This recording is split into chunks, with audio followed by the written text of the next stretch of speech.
বন্ধুবান তোমরা সবাই জানো যে কোন গোপনে মন বসেছে শেষ হয়ে যাচ্ছে। আমাদের শুটিংয়েরও আর জাস্ট কয়েকদিন বাকি আছে, বেশি দিন বাকি। তো সেই কারণেই আজকে একটা খাওয়া দাওয়ার আয়োজন করা হয়েছে আমরা সবাই মিলে। মেনলি খাওয়াচ্ছেন হচ্ছে অদিতি দি, মানে অনিকেতের মা, আমাদের অনিকেতের মা, এবং ঠাম্মি। মেনুতে আছে ভাত তো আছে, ডাল, আলু ভাজা, বন্ধুরা আছে লেবু, মাটন, যারা মাটন খাবে না তাদের জন্য চিকেনেরও অপশান আছে।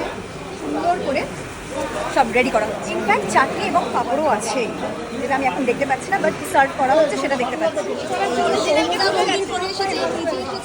ডিরেক্টর আমাকে বলছে ফ্যানের সামনে আমি খোলা চুল নিয়ে ঘুরে বেড়াচ্ছি দেখে। How caring, this is how a director should B.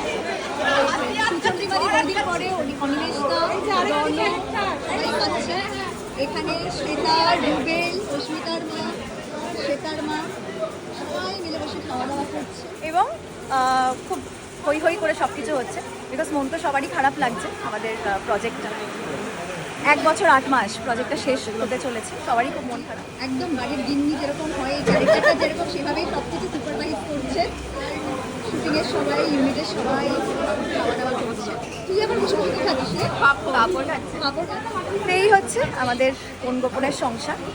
জানি তোমাদেরও কষ্ট হচ্ছে, আমাদের তো খুবই কষ্ট হচ্ছে, কিন্তু যত দিন আছি আমরা আর যতটুকু সময় আমরা একসাথে কাটাবো, আমরা এইভাবেই হই হই করে কাটাতে চাই।